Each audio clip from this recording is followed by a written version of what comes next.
7:20. This is music from Ukraine. Let's go to Joseph Lindsley in Ukraine. And Joe, this is written about the Crimean War, right? Indeed, Bob. Hello from LVIV. We played this song a few months ago. It's called Vastopol, and it was written by an American from Ohio in the mid-19th century when the Crimean War was happening. And the Crimean War, in some ways, was kind of the First World War. It was the first war.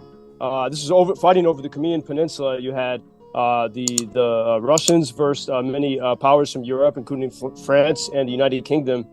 And it was the first war where there was telegraph and there were photographs. And so people far away could understand a little bit of what was happening. And so this is someone in Ohio in the 1850s was inspired by the stories of this war to write this little song called Vastopol. The version we're listening to is played by the great American legend, the late American legend, Elizabeth Cotten, one of the best guitar players in American history from North Carolina. And the reason why I had the song in my mind today, Vastopol obviously being a shortened version of the biggest city in Crimea, which is called Sevastopol, because in the early hours this morning, Ukrainians launched a missile attack on the Crimean Peninsula. Now, the Crimean Peninsula has been occupied by the Russians since 2014. The Russians moved in swiftly to overtake it when Ukraine had its Revolution of Dignity in February 2014. During that revolution, they kicked out the pro-Putin oligarchs out of their government, and Russia had a naval base in Crimea going back to the Soviet times and well before.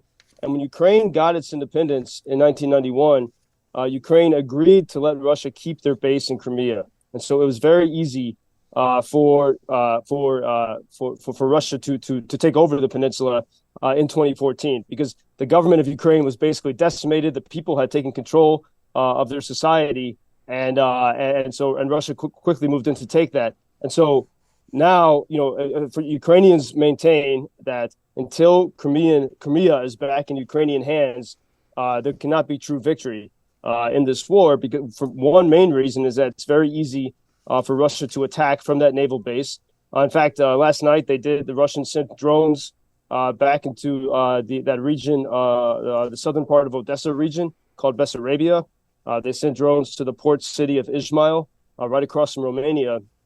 And so Crimea is very strategically important.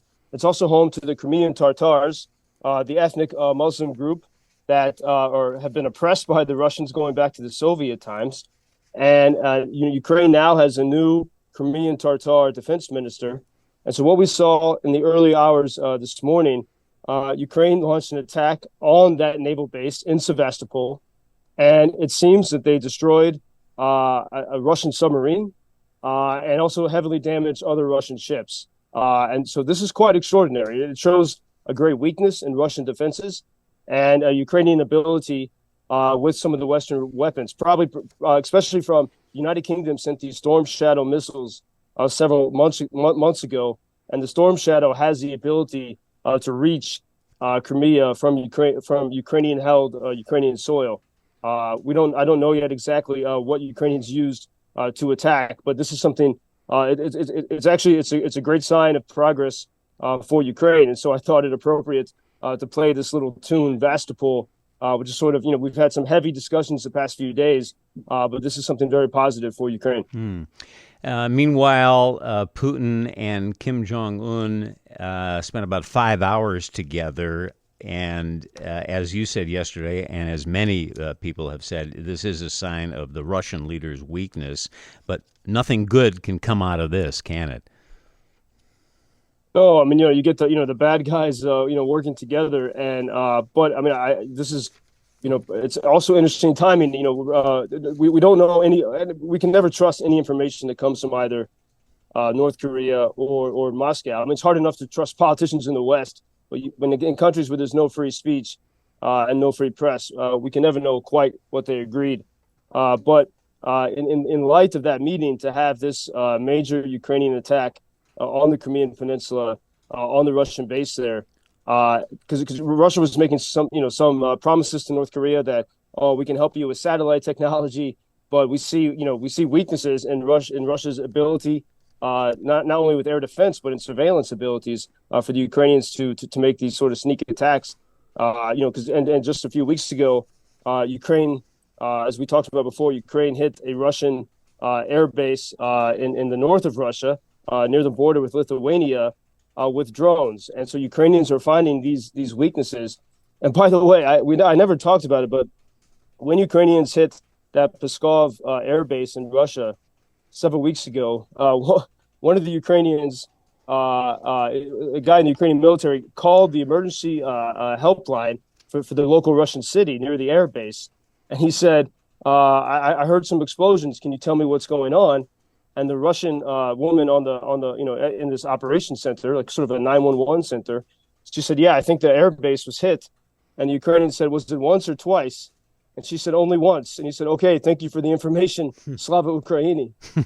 And so we do see this great, Ukrainians are very tech savvy and strong spirited. And so we see that that's kind of what it takes. It's going to take to make these sort of incursions it's not incursions into Russia per se. It's attacking the places from which Ukraine is steadily attacked. This is really necessary in order for Ukraine, to put a stop to these almost daily missile strikes. And by the way, I wanted to mention I was speaking recently with Aidan Aslan. He's a British citizen who came to Ukraine to volunteer and fight. And I've mentioned him before, I think, but he was imprisoned. He was fighting near Mariupol, and the Russians captured him. And he was sentenced to death in Donetsk People's Republic, sort of that puppet regime of Moscow in eastern Ukraine. And he recently wrote about his experience, and he said that he was forced to sing the Russian national anthem while he was in the prison. And the way he describes it gives you just a glimpse into what we're dealing with, not only at the Kremlin level but down to the level of individual soldiers. And he wrote about how the first thing when he arrived in the Russian prison, they said, "Do you know the Russian anthem?" And don't worry, you're going to know it soon. And that was the main focus every day, was making the prisoners sing. And if every time you screwed up, they would beat you. He described how he saw one guy die, one prisoner die from this, and then he had to face a serious question when they were filming him, and he knew he was going to be filmed singing, as best he could, the Russian national anthem. And at first he felt bad, like, maybe it was better to die than to have to sing that. But then he realized that, everyone who knows him well would know that this is not something he would ever want to do. And it was important to send that message of clear distress. And then he said, furthermore, he's very happy now that there is video of him singing that, because this can be used, he hopes, one day in the war crime tribunals of how Russians are behaving. So inspiring. Joseph Lindsley in Ukraine. Thank you, Joseph, and we look forward to our conversation at this time tomorrow. Yeah, Bob, can I say quickly, we have a great listener from Chicago is here in Ukraine, Jim Gamash.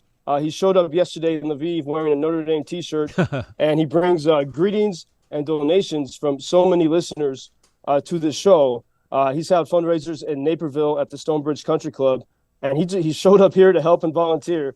So I feel very, very strongly right now the spirit of Chicago and the WGN listeners here in Lviv today. That's fantastic. Did you say Jim is his name?